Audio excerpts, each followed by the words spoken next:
natin yung pag-aaral natin kung Malakay. At bago tayo magpatuloy, meron po akong tanong sa mga mag-asawa at mga bata.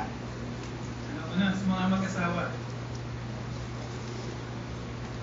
Ano ang ginawa ng inyong asawa na hindi ninyo makakalimutan na nagpapakita ng pagmamahal? Yung mahal na mahal ka niya. No doubt, pag ito ay iyong naalala, masasabi mo talagang mahal ka ng iyong asawa. Ano kaya yun?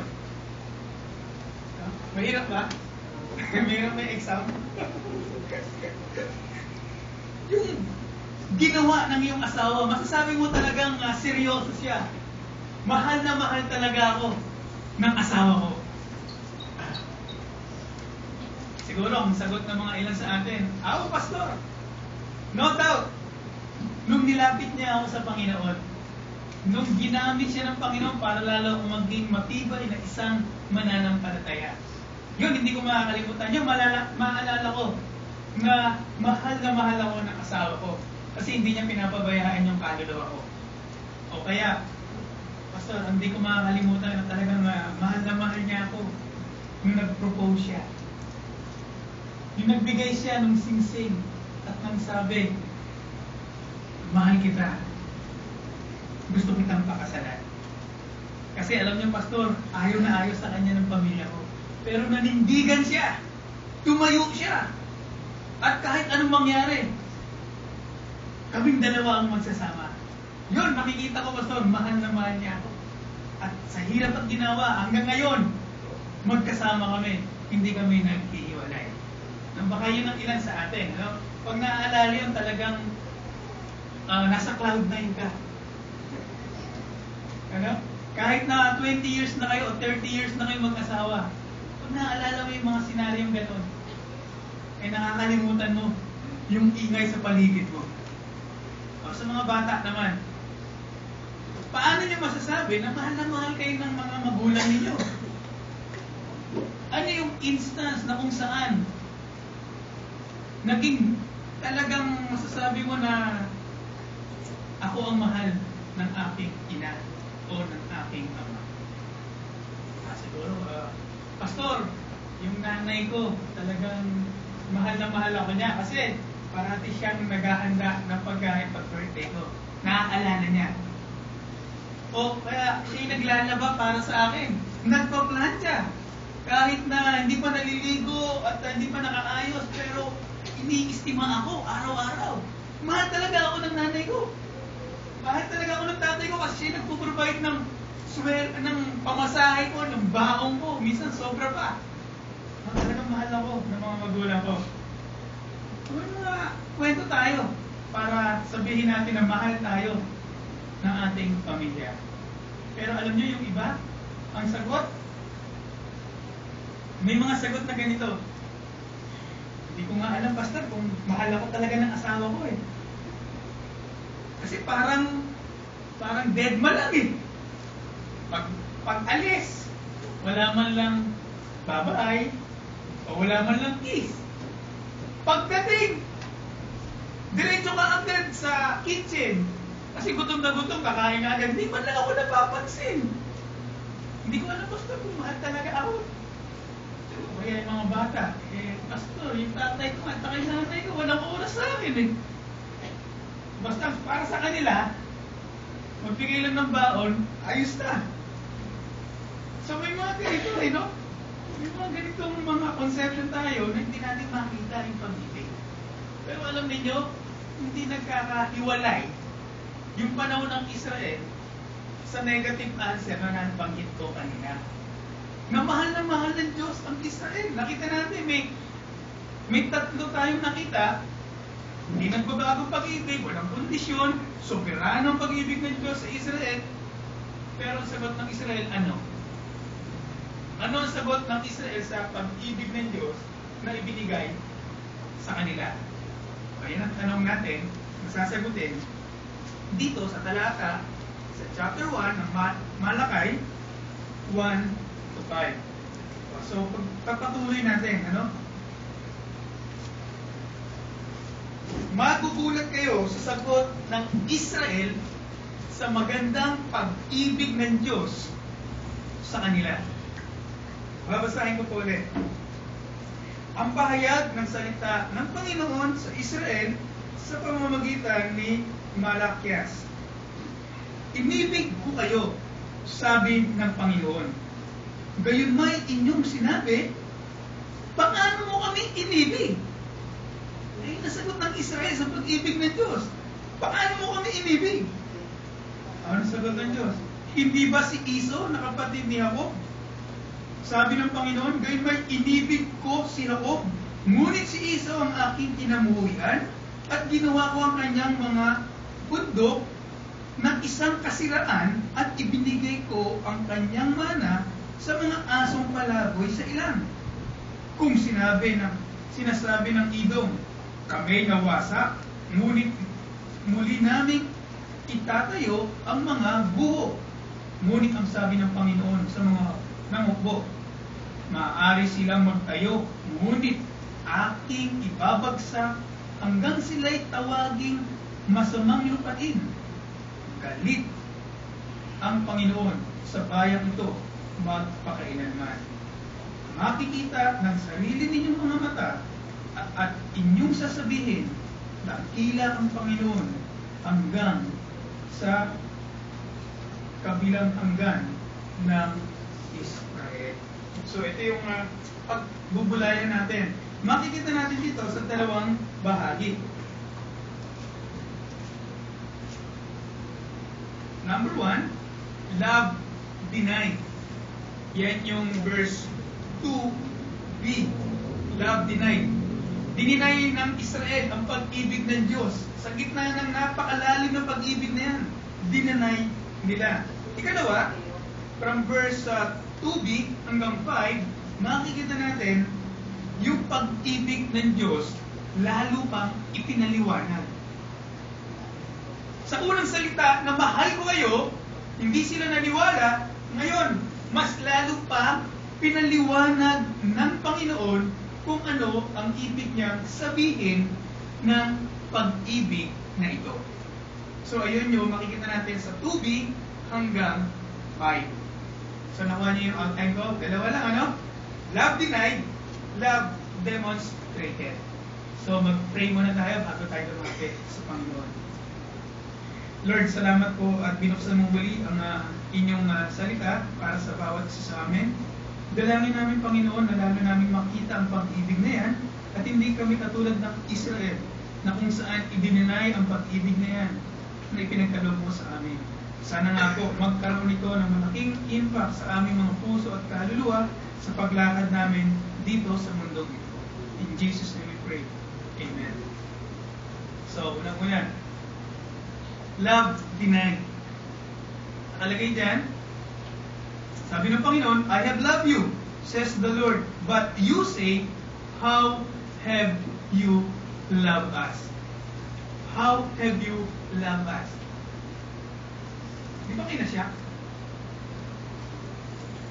Sa kaninang umaga, pinag-aralan natin yung tatlong bagay ng pag-ibig ng Diyos. Tapos sasabihin ng Israel, paano mo kami inibig? Grabe, no? O kaya mga asawa, pag sinabi sa inyo ng asawa ninyong lalaki, I love you, ano sagot nyo? Anong I love you dyan? Maglabok ka! Di ba, isang ganyan tayo, no? Sabi ng babae, paano mo ako minahal? Ang mga lalaki na nililigaw, I love you kayo ng I love you sa nililigawan niyo. Sabi ng babae, paano mo ako liligaw? Paano mo ako minahal? Hindi bulaklak ka, hindi ka nagpapadala. Hindi ko naramdaman. Anong pagpapakita mo na ako nga ay mahal mo? Grabe, ito ang sagot ng Israel sa Diyos. Diyos, paano mo kami minahal? Ano ang katibayan na minahal mo kami? Eh kung ikaw yung Israel, sasagutin mo ba ng ganito ang Diyos? nakakalungkot. Kasi kung titignan natin ang history ng Israel, tinawag sila sa pamamagitan ng Panginoon si Abraham, hindi Israel si Abraham, pagan si Abraham, tinawag siya ng Panginoon, binigyan siya ng tipan ng Panginoon sa kanyang lahi, tatawagin niya ang kanyang bansa, ang kanyang mga tao, iningatan siya, wala siyang anak, binigyan siya ng anak, at yung anak niya ang magiging Israel. From one to many, isang anak. Dumami. Naging milyon nga sila nung lumabas sila sa Egypto. Hindi sila pinabayaan sa wilderness. Nagutom ba sila? May factory ba doon? May mga Laguna Technopark ba roon? May mga IT centers ba roon? May mga multinational company ba doon sa desert na nagtrabaho sila? Hindi. Nag-provide ang Panginoon ng pagkain sa kanila. Nag-provide ng tubig ang Panginoon para sa kanila. Sa 40 taon. Hindi nasira yung sandanyas nila. Hindi nasira yung mga baro nila. Walang ukay-ukay roon na pwedeng mamili. Grabe. Sasabihin, paano sila minahal ng Diyos? Iningatan sila. Kahit nasa time ng exile nila, yung drawing natin dito kanina, yung Assyria, tinalo sila. Yung Babylon, tinalo sila. Naubos ba ang Israel? Hindi. Hanggang ngayon, may Israel. Iningatan sila ng Panginoon. Hindi sila pinabayaan. Subalit, sa gitna ng mga bagay na yan, ang tugon nila sa pag-ibig ng Diyos, paano mo kami inibig? Paano mo kami inibig? Mga kapatid, bakit kaya ang mga tao o ang mga mananampalataya may pagkakataon na kung saan hindi nila makita ang pag-ibig ng Diyos? Bakit may time na kung saan kinu-question nila ang pag-ibig ng Diyos? At mayroon akong mga ilang bagay na kung saan hindi natin minsan makita ang pag-ibig ng Diyos sa ating buhay. In spite na tinawag tayo, in spite na pinagpala tayo, kahit na ngayon nandito tayo, may buhay tayo, may kinakain tayo, may bahay tayo, minsan tinatanong natin sa ating mga sarili, bakit o paano ipinakita ng Diyos ang pag-ibig niya sa atin? So meron akong mga ilang dahilan kung bakit hindi natin minsan makita ang pag-ibig niya. Alam niyo, unang-unang dahilan, maraming dahilan, ano? Pero ito, makikita natin isang dahilan. Masyado tayong concerned sa mundo ito. Nauubos yung oras natin sa mga nangyayari dito sa mundo at nakakalimutan na natin ang Panginoon. Yung mga disipulo niya, concerned sila na kung saan iiwanan na sila ng Panginoon dahil mamamatay sila o mamamatay yung Panginoon. Pero hindi nila nakita ang mas malalim na kahulugan kung bakit siya kailangan mamatay. Kasi pag namatay yung amo nila, kawawa sila.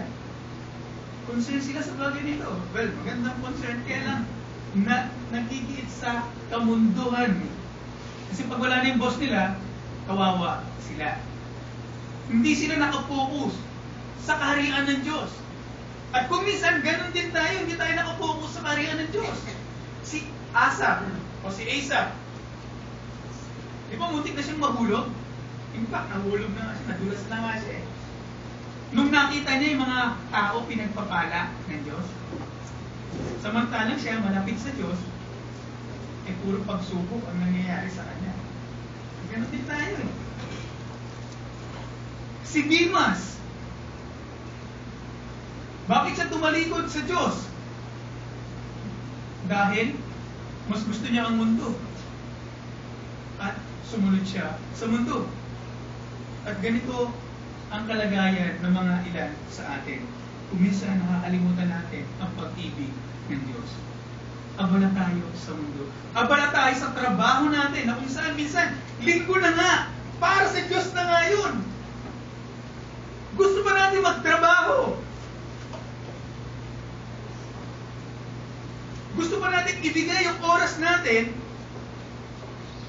sa mundo. Concern tayo sa mundo na kung saan nakakalimutan natin ang ating devotion. Di ba? Kailangan habulin mo yung oras kasi malilate ka na. Kaya minsan, pagdating mo sa bahay, o sa opisina, sa bahay, pagdating ng linggo, parang walang nangyari. Parang pagod na pagod ka. Kaya hindi mo na malaman. Pag may dumating na pagsubok, mahal na talaga ako ng Diyos. Bakit? Kasi, ang concern sa mundo, wala ang concern sa kaharian ng Diyos. Hindi lang yun.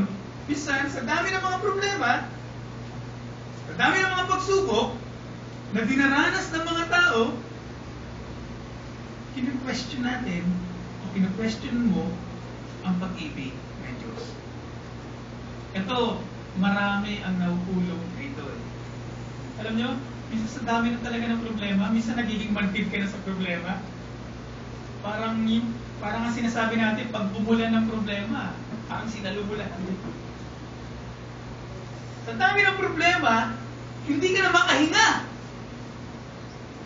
Sa dami ng mga pagsubok, ang nakikita mo yung sarili mo, at hindi mo nakikita ang pag-ibig ng Diyos sa'yo. At kinu-question mo, Lord, bakit ako nagkakaganito?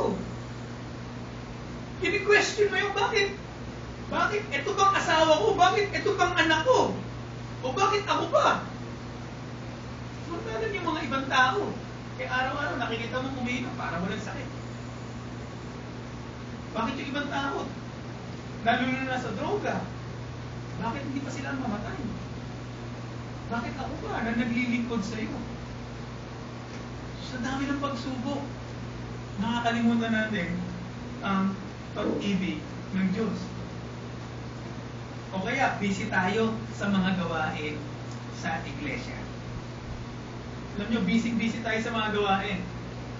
Dami natin Bible study, dami natin pinag-aaralan, dami natin sinishepherd, kinakausap, ini-encourage.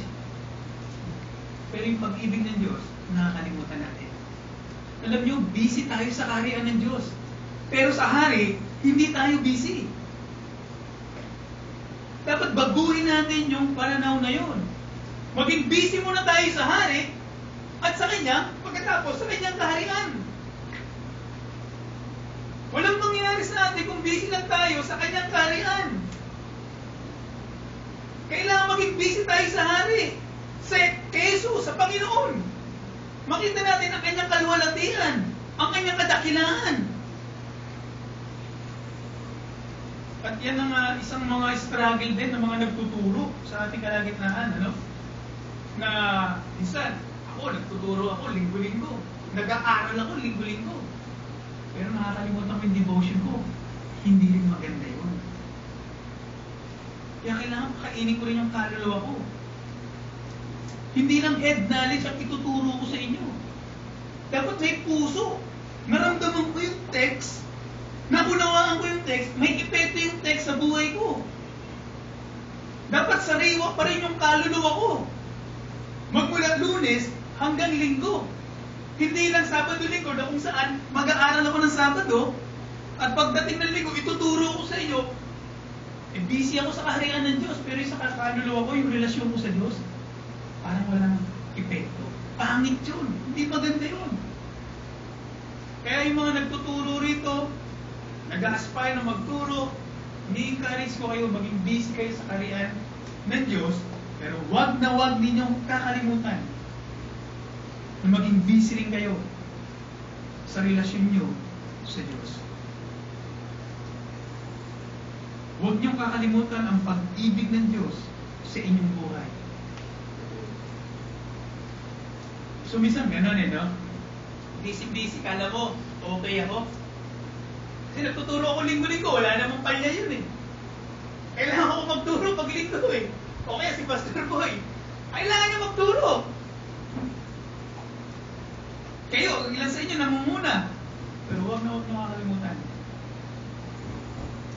Ang hari sa kaharian ng Diyos. Sana maganda ang relasyon nyo doon. Kasi alam niyo, ang oras ng pagsubok, malaking bagay yung relasyon nyo sa Diyos. Kaya itong mga Israel na ito, itong nangyari sa kanila, brethren, sa gitna ng kanilang pagsusunod, pupursigin ng pagsamba sa Diyos, nakalimutan nila yung hari. Alam niyo, sabi ko nga kanina, yung templo na ibalik na, yung wall ng Jerusalem na ibalik na, at sa Israel, ang templo ay napakahalaga dahil nakikita nila doon ang pagsamba sa Diyos at ang presensya ng Diyos ay bumababa. Nung pagkatapos nang sila ay ma-exile at bumalik na muli sa Jerusalem, naging maganda o naibalik muli ang pagsamba nila sa Diyos. Pero ang nakalimutan nila, ang Diyos na nagmamahal sa kanila. Kaya nung sinabi rito, mahal ko kayo, sabi ng Diyos, paano mo kami minahal? Tignan mo yung nangyari sa amin. Hanggang ngayon, ganito pa rin kami. Walang pagbabago. Worship kami ng worship sa inyo. Offer kami ng offer sa iyo. Pero hindi ko maramdaman, sabi ng Israel, ang pag-ibig ninyo sa akin. Bakit? Kasi hindi nila kilala ang Diyos. Wala silang relasyon sa Diyos. Kaya sa atin, mga kapatid, kalimutan natin yung concern sa mundo, focus natin sa Panginoon, yung relation natin sa Panginoon, at huwag natin kakalimutan. So, yun mga ilang dahilan. Yung iba naman, ito yung huli, mga manhid. Manhid. May mga tao sigurong manhid eh. Sabi na nagsabi sa'yo, I love you. Parang wala, dead ma lang. May mga taong, tawagin natin, mga bato. Yung mga naliligaw dyan. Nagpapakita ka na nga ng motibo eh. Sa babae, parang wala lang. Nung manigas ka dyan, humabol ka kung gusto mo. Magkandarapa ka dyan ng panliligaw. Basta ako, wala akong maramdaman sa'yo. Mga manhid, minsan ganun din sa Diyos eh. Pinapakita na ng Diyos yung pag-ibig niya sa tao. Kahit ngayon sa mga unbeliever, pinapakita na ng Diyos yung pag-ibig niya sa inyo. Pero kung linggo-linggo, naririnig niyo ang salita ng Panginoon. Yung awa ng Panginoon, ipinagkakaloob sa inyo. Yung ebanghelyo, ipinibigay sa inyo. Pero anong sagot ko? Saan na yan? Bata pa ako eh. Saan yan? Wala akong pakialam dyan eh. Para ka naman manhid, Mahal ka ng Diyos. Binibigyan ka ng buhay. May mabuti kang magulang. May nag-aaral ka. May mga kaibigan ka sa church. May mga kaibigan ka. Ano pinagmamalaki mo sa Diyos? Takpan lang yung ilog mo. Patay ka na. Pero kung buhay ka pa ngayon, inatanda pa ng pag-ibig ng Diyos. May araw pa, may ulan pa, para sa'yo. Pero nung response mo, paano ko inibig ng Diyos? Huwag kang maging manhid. Kaibigan, huwag mong patigasin ang iyong puso. Makinig ka sa ebanghelyo ng pag-ibig ng Diyos. Kaya nga niya pinadala si Jesus para ang sino man manampalataya sa Kanya ay magkaroon ng buhay na walang hanggan. Sabi ng Diyos, hali kayo, lumapit kayo sa amin. Ano bang ginagawa niyo dyan? Sa inyong upuan, lumapit kayo. Ito ang tawag ng ebanghelyo sa inyo. Yakapin niya ako. Sabihin, saka na muna, malakas pa ako. Saka na pag tumanda na ako. Saka na pag may sakit ako, lalapit ako sa inyo. Wag. Ngayon na, huwag kang maging manhid sa pag-ibig ng Diyos sa iyong kaluluwa. Kaibigan, tumatawag ako muli sa iyo. Lumapit ka sa Kanya. At huwag mong patigasin ang puso mo sa oras na ito. So, yun yung mga ibang dahilan. Ano? So, nakakalimutan natin. Kaya ang tanong nga sa atin, i-apply natin, ganito ba tayo sa Diyos? Pag sinabi ng Diyos, mahal kita, ang sagot ba natin, Lord, paano mo ako minahal? At makikita natin sa ikalawang bahagi kung paano pa ipinaliwanag ng gusto ng Diyos ang pag-ibig niya sa kanyang mga tao. O particular dito sa Israel. Tignan natin yung sagutan. Verse 2b. Nagbigay siya ng dalawang magkapatid na kung saan, nakita natin kanina, no, i-expound ko ito, na kanyang minahal at kanyang ikinamuhi. Ang pangalan ng magkapatid na ito ay si Jacob at si Esau. No, background lang, ano? Si Jacob at si Esau, kambal. Diba? Kambal, sino nga nanay nila? Sino? Si Rebecca? Si Rachel? Si Rebecca. Sa English, Rachel. Si Rebecca. At ang asawa ni Rebecca ay sino? Si Isaac. Oo. Now, pansinin ninyo, no? Si Rebecca nagkaroon ng twins sa isang lalaki, kay Isaac. Doon pa lang makikita natin, sabi ko nga, soperahan ng pag-ibig ng Diyos, ano? Minahal niya si Jacob at kinamuhuian niya si Esau. Grabe. Alam nyo, ako may anak ako, twins. Panganay namin. Kaya lang 6 months eh. So nung nilabas ng asawa ko, na incubator, pero hindi sila nakasurvive. Ano? Yung dalawang yun, hindi ko pwedeng sabihin, yung isa, mahal ko.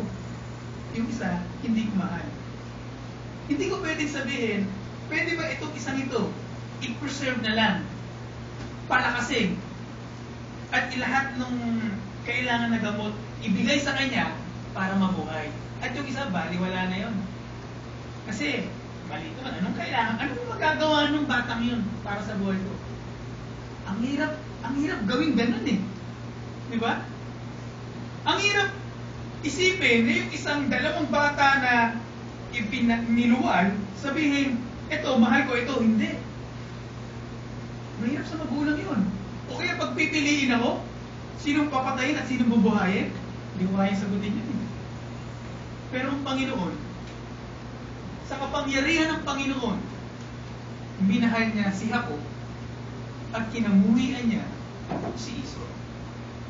Grabing pag-ibig, ano? Superahan ng pag-ibig. Walang kondisyon ng pag-ibig. Hindi ko pinapanganak. Samantalang ako, nakita ko na yung anak ko.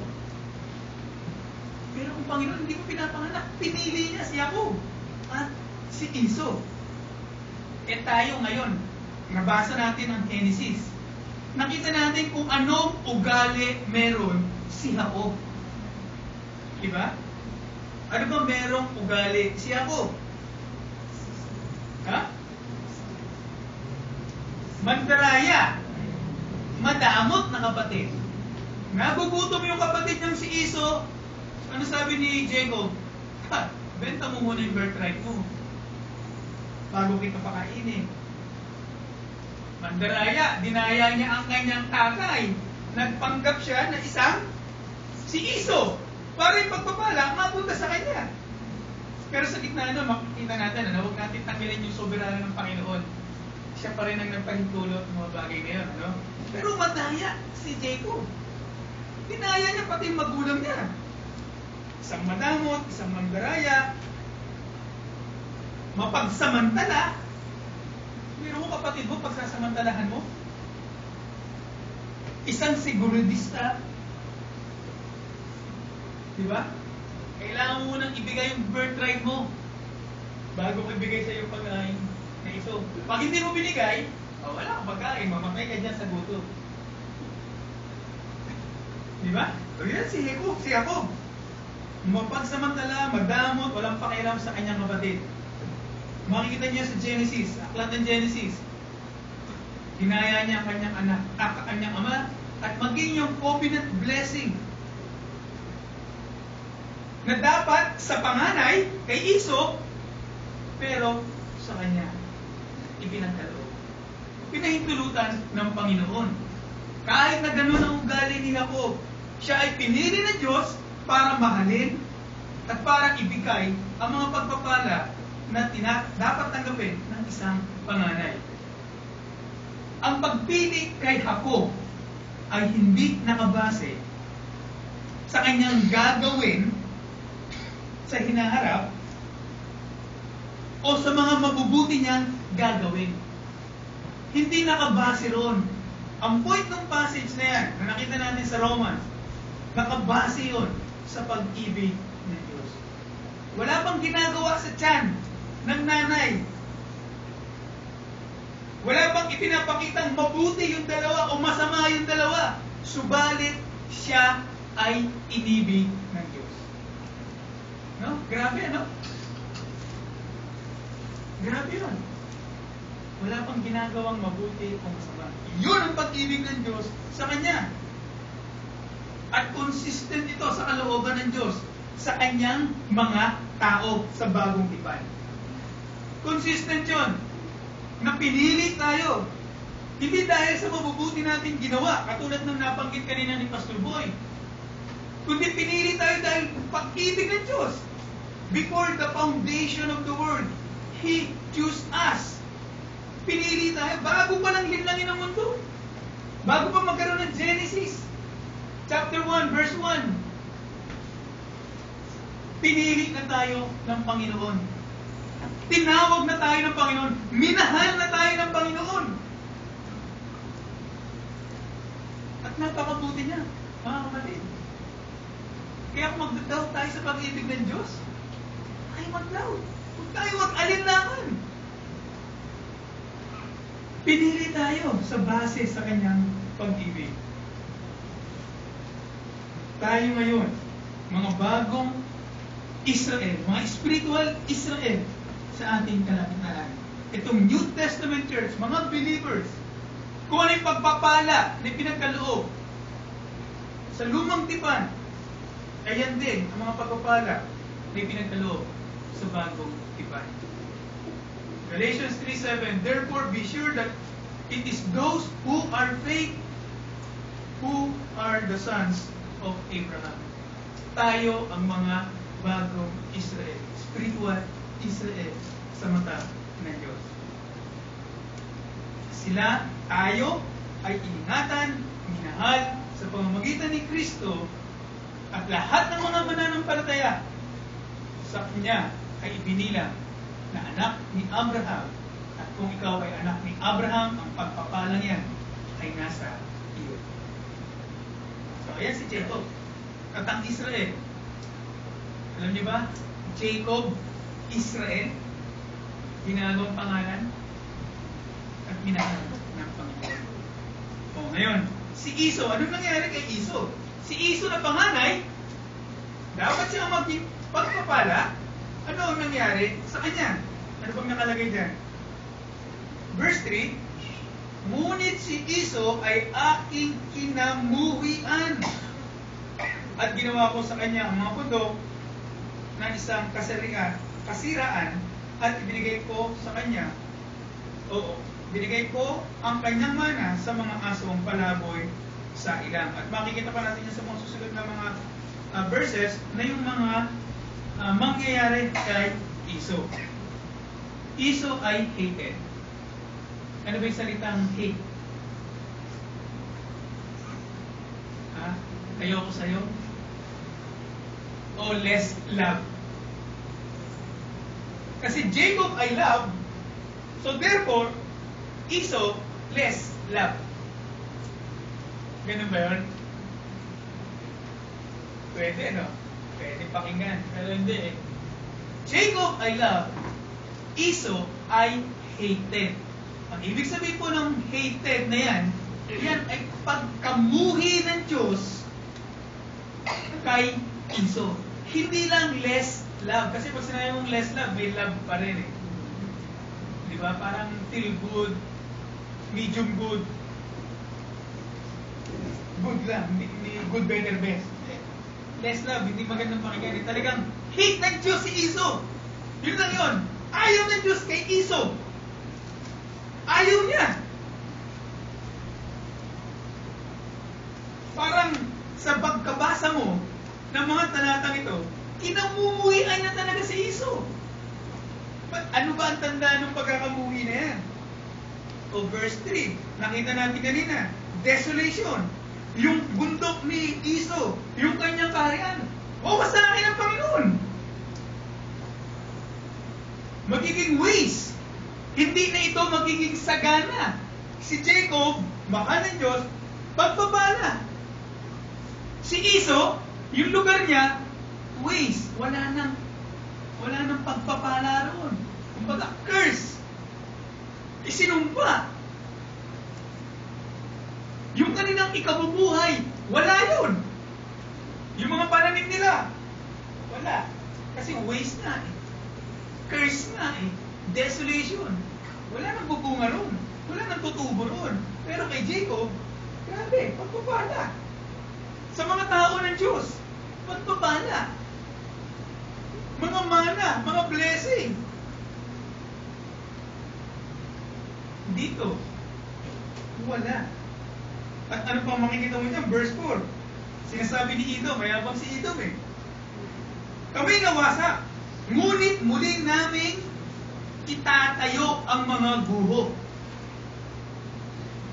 Kawawa nga kami, desolate nga kami, hate nga kami. Ano? Pero itatayo namin muli yan. Yung kaharian namin. Yung lugar namin. Yung property namin. Babaguhin namin yan. Kaya ano sabi ng Panginoon? Hindi, wawasakin po uli yan. Maaari silang magtayo, ngunit aking ibabagsak hanggang sila'y tawaging masamang lupain. Galit ang Panginoon sa bayan ito magpakailanman. Sige, magtayo kayo, wawasakin ko kayo ulit. Magtayo kayo, wawasakin ko kayo ulit. At gusto ko makita ninyo, kayo ay kaaway ko. Galit ako sa inyo. Kaya yun mga hindi pinili ng Panginoon. Kawawa. Wawasakin niya ang mga tao ito. At napakabigat, sila'y tatawagin, mga taong galit ang Panginoon sa bayang ito. Nakita niyo na yun, galit ang Panginoon sa bayang ito. Parang sinabing ikabod. Galit ang Diyos sa taong ito. Sino ang nagmamahal? Ang Diyos. Sino ang sino ang nagmumuhi sa mga tao? Ang Diyos. Unfair ba ang Diyos? Kapangyarihan niya. Prerogative niya. Prerogative niyang mahalin si Jacob. Kapangyarihan niyang iwaksi si Esau. At nakita naman natin sa history, yung lahi ni Esau, talagang pinarusahan din ng Panginoon. Sa Obadiah, kung nabasa niyo yung Obadiah, yan yung propesya na distraction sa Edom. So, mga kapatid, ang lahat ng ito, makikita ninyo, masasaksihan ninyo ang mga bagay na ito. Sinabi sa verse 5, di ba? Makikita ng inyong mga mata, ng inyong sasabihin, dakila ang Panginoon hanggang sa pagbilang hanggan ng Israel. Mangyayari ito. Makikita ninyo ang pagpapala kay Jacob. Makikita ninyo ang pagkamuhi kay Esau. makikita ng inyong mga mata na pagpapalain ng mga mananampalataya at ang hindi mananampalataya ay kanyang ikamumuhay. So, kung kayo ay Israel, noong time na yon, malaking bagay ito sa Israel. Dahil sila ay anak ni Jacob, anak ni Abraham. Pag nakikita nila na kung saan ang Diyos may pabor pa rin sa Israel noong time nila, mahal na mahal ng Diyos sa Israel. At yung mga paligid nila, ikinamumuhay ng Panginoon. Sa gitna ng panahon nila, napaka-importante ng mga bagay na ito. Alam niyo kung bakit? Hindi pa dumarating ang pangako ng Diyos ng Misaya. Hinihintay pa nila. Para sa kanila, andito na yung templo, nagsasamba na kami sa iyo, Panginoon, pero wala ka pa rin pinapakitang pagpapala sa amin. Kaya nung sinabi ng Panginoon, mahal ko kayo, sagot nila, paano mo kami minahal? Hanggang ngayon, ganito pa rin ang buhay namin. Nagiging ritual na lang yung pagsamba namin sa iyo. Mahal mo nga ba kami talaga, Panginoon?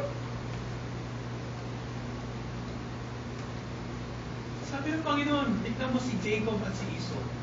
Kaano ko kamahal si Jacob na iyong mga ninuno, ng iyong ninuno, at kung paano ko pinamuhian si Esau. Tignan mo yan. Mga kapatid, ganun din ang bagay sa atin. Minsan parang walang nangyayari sa buhay natin. Para tayong mga Israel na kung saan, Panginoon, parang ganito pa rin ako ngayon. Walang pagbabago. In fact, lalo mang napapabigat ang krus na dinadala ko. Sa patuloy kong paglapit sa iyo, andito ako linggo-linggo, sumasamba sa inyo. Hinahanda ko yung sarili ko linggo-linggo para lang sambahin sa iyo. Pero parang walang nangyayari sa buhay ko. Ganito pa rin ako ngayon. Pagpasok ko sa opisina, ganito pa rin ako. Makikita ko na naman yung boss ko. Yung mga ka-opisina ko. Pagpasok ko sa school, mga kaklase ko, pinipressure ako, binubuli ako. Tapos makikita ko yung mga kapitbahay namin, pinagpapala. Parang yung pag-ibig mo napunta lang sa kanila, hindi sa akin. Panginoon, paano mo nasabi na mahal mo ako? Paano mo nasabi na mahal mo ako? Yung mga ganyan tayo minsan sinasabi sa Panginoon. Minsan nagpipray tayo sa gabi, tayong dalawa, kayo lang at ang Panginoon. Minsan napupunta sa mga bagay na gano'n. Lord, tanda ba ito ng pag-ibig mo sa akin? Mga kapatid, huwag mong pagdudahan ang pag-ibig ng Diyos. Minahal ka ng Diyos, hindi dahil mabait ka, mabuti ka, malakas ka. Minahal ka ng Diyos dahil mahal ka niya. Dahil mahal ka niya. Hindi ko na masyado may paliwanag to dahil kahit ako mismo nalulunod sa pag-ibig ng Diyos. Mahal ka ng Diyos. Mabuhay ka araw-araw sa kanyang biyaya, sa kanyang kalakasan. Malaking pagpapakita na yun ng pag-ibig niya sa iyo. Dinala niya si Jesus, anak niya. Bugtong na anak niya para sa iyo. Para ikaw ay maligtas. Hindi niya ba kayang ibigay ang iyong pangangailangan? Hindi niya ba kayang ibigay ang iyong lakas na kinakailangan? Mahal ka ng Diyos. Pagpulay-bulaya mo ang mga bagay na ito. Wala tayong ipagmalaki sa Kanya, pero siya ang nagmahal sa atin. Siya ang nag-unang nagmahal sa atin. At ang pag-ibig na yan ay wagas. Hindi nagbabago kahapon, ngayon, magpakailanman. At kung ikaw ay matalisod, magkasala, mahal ka pa rin ng Diyos. Lumapit ka sa Kanya, magsisi ka, at Kanya-Kanyang patatawagin. Hindi Kanya itatakwin. Kahit sa gitna ng pagdududa mo, lumapit ka sa Kanya, buksan mo yung puso. Lord, wala akong maitago sa'yo. Kilala mo naman yung heart ko. Alam mo yun naman ang puso ko. Lord, kung may doubt, may pag-aalinlangan, patawarin mo ako, Panginoon. At tatanggapin ka niya ang pag-ibig sa kanyang puso. So kapatid, isang application yan para sa atin. Huwag natin sabihin na hindi tayo mahal ng Diyos. Mahal tayo ng Diyos. Mahal na mahal tayo ng Diyos. Sa araw-araw na ginawa ng Diyos sa ating buhay, hindi lang natin makita kasi punong-puno tayo ng concern sa mundong ito. Punong-puno tayo sa mga nangyayari sa ating mga pagsubok sa buhay, mga problema natin sa buhay. Nakakalimutan natin siya. Mga kapatid, mahal tayo ng Diyos. Sinasabi sa atin, kung ikaw ay nakay Kristo, mahal ka niya. Kung ikaw ang bagong Israel, kapiling sa bagong Israel, isang mananampalataya na may relasyon sa Diyos, mahal ka niya. Huwag tayong mag-alilangan sa bagay na yan. So, yan yung isang application para sa mga mananampalataya. Tumingin lang tayo kay Jesus at magtiwala. At kung naman sa mga hindi pa mananampalataya, muli ko kayong tatawagin sa pag-ibig na ito. May pinili talaga ang Diyos na ibigin at pagkamuhian. May pinili talaga ang Diyos. Pero kaibigan, huwag mong isipin na baka hindi ka pinili ng Diyos. No? Baka isipin mo, hindi ako sa linya ni Jacob. Tito ko kay Iso. Huwag mo muna isipin yun. Ang isipin mo, ang tawag ng Ebanghelyo. Yun ang isipin mo. Wala naman nakalagay sa noo mo na si, chosen, o elect, o pinili. Ano? Hindi ko rin alam kung sino pinili sa inyo, kaibigan. Pero ang mas importante, pag may tawag ng Ebanghelyo, lumapit ka sa Kanya.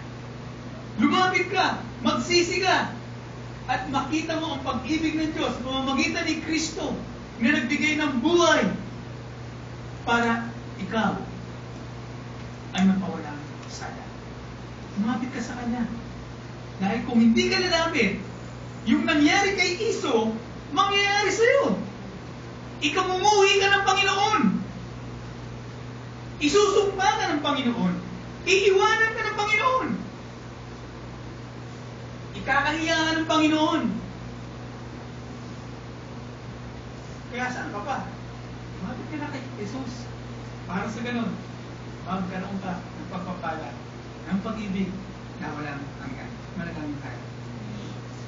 Panginoon, salamat po sa pag-ibig na yan. Sana nga sa aming mga tao ninyo, Lord, lalo pang yumaman ang pag-ibig na yan sa bawat isa sa amin. Lord, mahirap i-describe, mahirap ipaliwanag, ay napakalalim ng pag-ibig na yan. Ang panalangin na lamang po namin, Lord, na sana maging totoo ang pag-ibig na yan sa bawat isa sa amin, sa mga experience namin na nangyayari sa aming buhay Kristiyano. Sana hindi namin makalimutan ito, Panginoon. Pagpalain niyo nawa. In Jesus' name we pray. Amen.